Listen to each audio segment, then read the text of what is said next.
चला तर मग आज आपण पाहूया इयत्ता 6वी मधील 6वी कविता आहे हे खरे खरे व्हावे। ही कविता लिहिली आहे सुमती पवार यांनी। सुमती पवार यांना मनापासून भरपूर काही व्हावेसे वाटते आहे, त्याबद्दल त्यांनी ह्या कवितेमध्ये काही लिहिले आहे ते आपण आज पाहणार आहोत। तर पहिल्या कडव्यामध्ये ते बोलत आहेत, हवेवरी त्या होत स्वार मी अवकाशी विहरावे, मनात माझ्या नेहमी येते मी पक्षी व्हावे। हवा, हवेवर जो पक्षी स्वार होतो अवकाशी आकाशामध्ये, त्याप्रमाणे म्हणजे पक्षी जसा आकाशामध्ये हवेवर उडतो तशा प्रकारे त्यांना कवयित्रींना पक्षी व्हायचे आहे आणि त्या हवेवर आकाशात, अवकाशी म्हणजे काय, आकाशात विहरायचे आहे म्हणजे उडायचे आहे, पक्षी होऊन त्यांना आकाशामध्ये त्यांना वर उडायचे आहे। नंतर कवयित्री बोलतायत, दवबिंदू होऊनी पहाटे गवतावर उतरावे, सूर्यप्रकाशे वाफ होऊनी पुन्हा पुन्हा परतावे। म्हणजे कवयित्रींना दवबिंदू व्हायचं आहे, जसे की हिवाळ्यामध्ये तुम्ही बघता दव जे पडते डाऊन, ते होऊन त्यांना गवतावर यायचं आहे आणि गवतावर पुन्हा जेव्हा सूर्यप्रकाश येतो आणि सूर्यप्रकाशाने त्यांना पुन्हा ते वाफ होऊन त्यांना त्या दवबिंदूमध्ये त्यांचं रूपांतर त्यांना करून घ्यायचं आहे। नंतर बोलत आहेत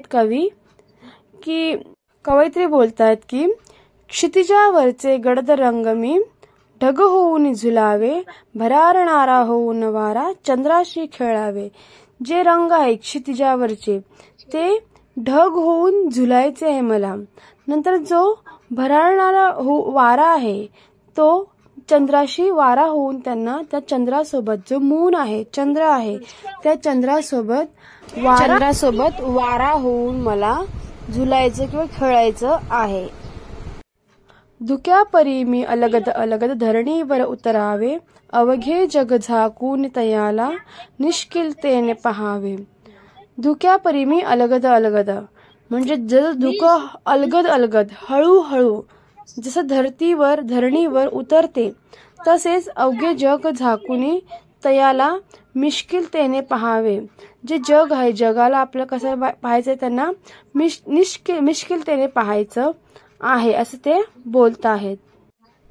ऊर्जेचा तो स्त्रोत सूर्य मी अगदी जवळून पहावा, काळोखाला चिरत चिरत मी सूर्य किरण व्हावा।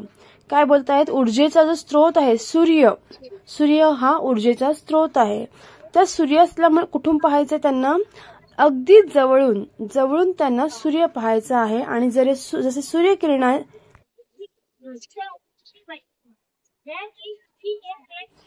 सूर्यकिरण जसे काळोखाला म्हणजे अंधार मिटवतो, काळोख मिटवतो, तसं त्यांना ते सूर्याचं किरण व्हायचं आहे आणि म्हणजे जो अंधार आहे तो त्यांना घालवायचा आहे। नंतर बोलत आहेत की निसर्गातल्या रंगामध्ये मी रंगून जावे, भास नको मज तुम्हा सांगणे हे खरे खरे व्हावे। म्हणजे त्यांच्या मनामध्ये जे निसर्गाबद्दलचे जे रंग आहेत, जे रंगून त्यांना जायचं आहे त्या निसर्गामध्ये, ते त्यांना भास नाहीये, तो त्यांना ते खरोखर मनापासून हे सगळं त्यांना व्हावेसे वाटते, असं त्या कवयित्री सुमती पवार ह्या बोलत आहेत। अशी ही कविता आहे 6वी हे खरे खरे व्हावे। जर काही प्रश्न असेल ह्या कवितेविषयी तर तुम्ही नक्की कमेंट बॉक्समध्ये मला विचारू शकता आणि जर माझा व्हिडिओ आवडला असेल तर लाईक आणि सबस्क्राईब करायला विसरू नका। धन्यवाद।